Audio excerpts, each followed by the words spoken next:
হয়েছে দৃষ্টি? খালাম্মা কোথায়? কি হয়েছে মা? আপনি জয়কে মেরেছেন কেন? বলুন, উত্তর দিন। আপনি জয়কে কেন মেরেছেন?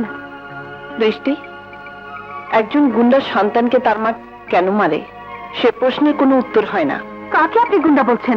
কে গুন্ডা? জয়? জয় যদি গুন্ডা হয়ে থাকে তবে দোয়া করবেন যেন বাংলাদেশের প্রতিটি ঘরে ঘরে জয়ের মতো গুন্ডার জন্ম নেয়। জয়ের সম্পর্কে ভালো করে তুমি কিছুই জানো না দৃষ্টি, অথবা জেনেও তুমি না জানার ভান করছো। আমি ভান করা কিছুতেই শিখিনি খালাম্মা। আমি জয়কে যতটুকু জানি আপনিও তা জানেন বলে আমার মনে হয় না। কি বলতে চাও তুমি? আমি বলতে চাই ওই গুন্ডার জয় রানাকে আপনার কাছে আনতে চেয়েছিল আপনার বুকে শান্তি ফিরিয়ে দিতে, আর আপনি ওকে মেরে ওর শান্তি নষ্ট করে দিয়েছেন। ওই গুন্ডার জয় এতদিন যে গুন্ডামি করেছে তা ওর জন্য করেনি, মানুষের জন্য করেছে, মানুষের উপকারের জন্য করেছে। গুন্ডাদের হাত থেকে কোনো মেয়ের ইজ্জত বাঁচানোকে গুন্ডামি বলে না খালাম্মা।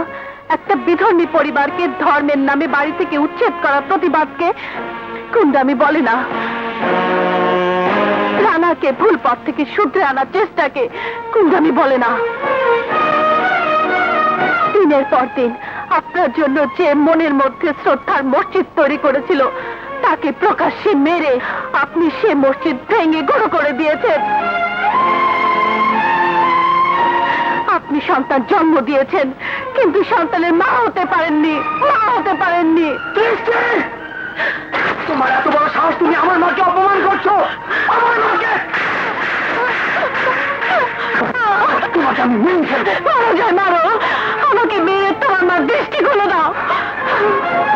যে ছেলে কোনোদিন মেয়েদের গায়ে হাত তুলেনি সে আজ আপনার অপমানের জন্য আমার গায়ে, তার ভালোবাসার গায়ে আঘাত করেছে। কত মহৎ ছেলে আপনি জন্ম দিয়েছেন, দেখে নিন, একবার দেখে নিন।